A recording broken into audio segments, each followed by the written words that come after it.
ओम शांति। 23 तारीख की बाबा की मुरली। मीठे बच्चे, बाप द्वारा तुम्हें राइट पथ मिला है, इसलिए कोई भी उल्टे कर्म व विकर्म नहीं करने हैं। प्रश्न: इस समय मनुष्य जो भी संकल्प करते हैं वह विकल्प ही बनता है, क्यों? उत्तर: क्योंकि बुद्धि में राइट और रॉन्ग की समझ नहीं है। माया ने बुद्धि को ताला लगा दिया है। बाप जब तक न आए, सत्य पहचान न दे, तब तक हर संकल्प विकल्प ही होता है। माया के राज्य में बल भगवान को याद करने का संकल्प करते हैं, परंतु यथार्थ पहचानते नहीं हैं, इसलिए वह भी रॉन्ग हो जाता है। यह सब समझने की बहुत महीन बातें हैं। गीत ओम नमः शिवाय। ओम शांति। मीठे मीठे बच्चों ने गीत सुना। गीत का अर्थ यथार्थ बुद्धि में आया। वह जो गाते हैं उनका अर्थ नहीं जानते। तुम प्रैक्टिकल अर्थ भी जानते हो और पुरुषार्थ भी कर रहे हो बाप द्वारा, क्योंकि अब सन्मुख सहायक हैं। सहायक बनते तब हैं जब भारी भीड़ आती है। तुम बच्चे जानते हो, गुप्त रीति सहायक है मनुष्य मात्र का, बल्कि जो भी इस पुरानी दुनिया में है, अनेक प्रकार की योनियां भी हैं न, अनेक प्रकार के जानवर हैं। सतयुग में तो कोई अशुद्ध चीज, जानवर आदि नहीं होंगे। यह ड्रामा बना हुआ है। साहूकार के पास मकान, फर्नीचर आदि जरूर ऊंचे होंगे, गरीब के पास क्या होगा? यह तुम समझते हो न। अभी भी पुरानी दुनिया रावण राज्य है, तो जीव जंतु, नाग, बलाए सब नुकसान करने वाले हैं। जैसे मनुष्य तमो प्रधान, वैसे इनकी सामग्री भी तमो प्रधान। बल यहाँ कितने भी बड़े बड़े मकान 40 मंजिल के भी बनाते, तो भी स्वर्ग के आगे तो कुछ भी नहीं है। यह अब बनते हैं विनाश के लिए। तुम बच्चे जानते हो बाबा आया हुआ है। पहले नंबर में बाबा आत्मा और परमात्मा का भेद समझाते हैं। मनुष्य न तो आत्मा को और न परमात्मा को ही जानते हैं। तुम बच्चों ने जान लिया है आत्मा और परमात्मा का रूप क्या है। मंदिरों में पूजा होती है। बनारस में बड़ा लिंग रखा हुआ है, उनकी सब पूजा करते हैं। कहते भी हैं कि आत्मा स्टार भ्रकुटी के बीच रहती है। अब भ्रकुटी के बीच बड़ी चीज हो तो ट्यूमर हो जाए। यह समझने की बातें हैं। परमात्मा भी स्टार है, परंतु तुम भूल जाते हो। जब शिव बाबा को याद करते हो तो बुद्धि में यह आना चाहिए कि बाबा स्टार हैं, उनमें सारा ज्ञान है, वह सत्य है, चैतन्य है, उनमें ही बुद्धि भी है। मन अलग चीज है, बुद्धि अलग चीज है। मन को तूफान आते हैं, सतयुग में कोई तूफान आदि आते नहीं हैं। यहाँ संकल्प विकल्प चलते हैं। इस समय जो भी मनुष्य संकल्प उठाते हैं वह विकल्प बनता है। इन बातों को अच्छी रीति समझना है। वह हो गई सहज बात। सुखधाम, शांतिधाम को याद करो। यह फिर सूक्ष्म समझानी दी जाती है। आत्मा इतनी सूक्ष्म है, वह सत्य है, चैतन्य है। आत्मा जब गर्भ में प्रवेश करती है तब ही चुरपुर होती है। यूं तो 5 तत्वों में भी कुछ चैतन्यता है, तब तो बढ़ते हैं, परंतु उनमें मन बुद्धि नहीं है। उन चीजों में संकल्प आदि की बात नहीं। गर्भ में पिंड बढ़ता है, जैसे जाड़ बढ़ता है वैसे पिंड बढ़ता है, परंतु उनमें ज्ञान नहीं। ज्ञान भक्ति मनुष्यों के लिए है। भक्ति आत्मा करती है और ज्ञान भी आत्मा लेती है। आत्मा में ही मन बुद्धि है। पहले मन में अच्छा व बुरा संकल्प आता है, फिर बुद्धि सोचती है करूं व नहीं करूं। जब तक बाप नहीं आते हैं तब तक आत्मा जो संकल्प करती है वह विकल्प ही बनता है। बल भगवान को याद करते हैं, परंतु राइट है व रॉन्ग है यह भी समझते नहीं हैं। ब्रह्म तो भगवान है नहीं, मनुष्य को संकल्प उठता है कि भगवान को याद करे। बुद्धि कहती है ये राइट है, परंतु बुद्धि का ताला बंद है क्योंकि माया का राज्य है। भक्ति जो करते हैं वह रोंग करते हैं। कृष्ण की भक्ति करते हैं, पहचान कुछ भी नहीं। जो कुछ करते हैं अनराइटियस। अब बाप द्वारा बुद्धि को अकल मिली है, रोंग काम करने लिए मना है। कर्मेंद्रियों से विकर्म करना मना है। बुद्धि कहती है ईश्वर सर्वव्यापी नहीं है। अब बुद्धि को राइट पथ मिला है, तुमको हर बात की सही समझ मिली है। आगे जो कुछ करते थे वह रोंग ही करते थे। भक्ति भी अनराइटियस करते थे। शिव की भक्ति करते हैं, बड़ा लिंग बनाते हैं। इतना बड़ा शिव बाबा थोड़े ही हैं।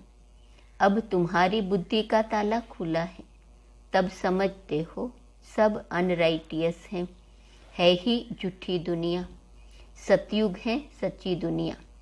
उसकी स्थापना किसने की? ट्रूथ एक बाप को ही कहा जाता है। वह जो सुनाते हैं सब सच बोलते हैं, सचखंड स्थापन करते हैं। यह डिटेल की महीन बातें हैं, कोई भी यह समझ न सके। बहुत महीनता में जाना पड़ता है। बाप कहते हैं धारणा नहीं होती है तो बाप और वर्षे को याद करो, दुख धाम को भूल जाओ। मनुष्य नया मकान बनाते हैं तो बुद्धि योग पुराने मकान से निकल नए में लग जाता है। समझते हैं कि पुराना तो खत्म हो ही जाएगा। यह फिर है बेहद की बात। देह सहित जो कुछ है सब छोड़ना है। यह देह भी तो वापस नहीं जानी है। आत्मा को ही बाप के पास वापस जाना है।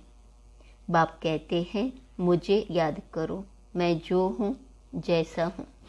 तुम्हारी आत्मा में भी कैसे पार्ट भरा हुआ है। 84 जन्मों का पार्ट कितनी छोटी सी आत्मा में भरा हुआ है। 84 लाख जन्मों का पार्ट तो इम्पॉसिबल हो जाए।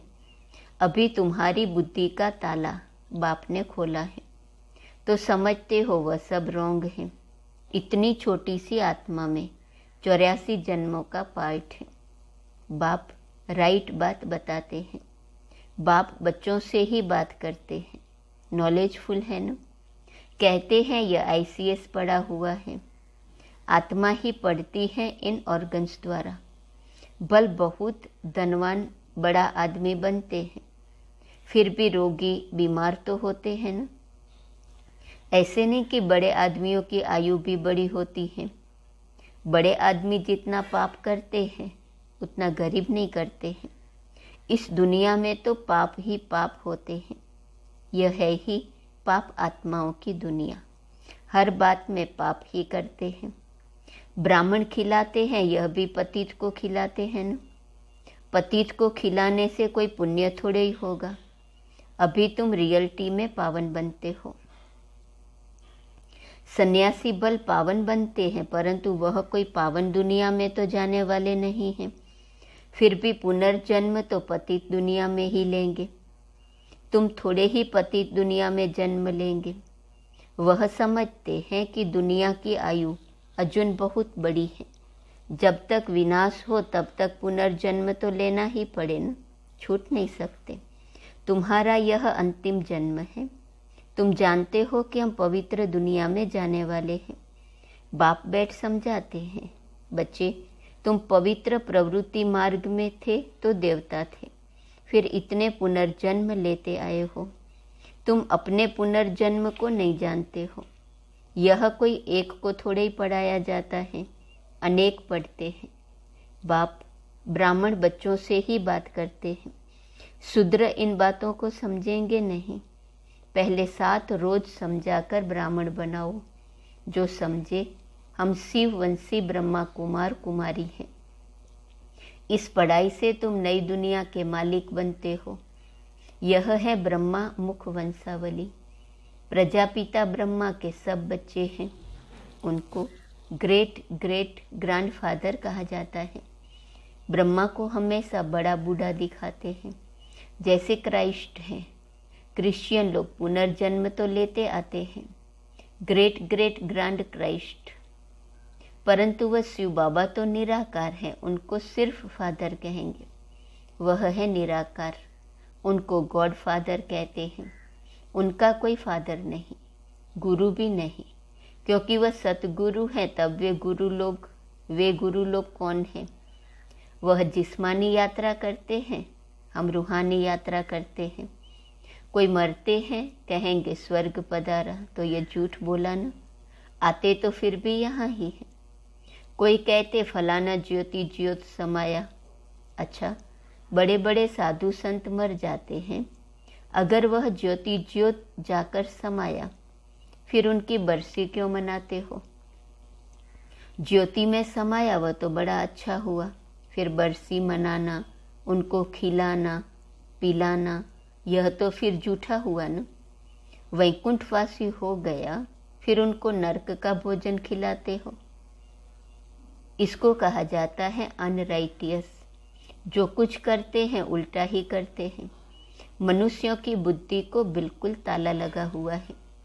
बाप कहते हैं मैं आकर ताला खोलता हूँ, माया ताला लगा देती है।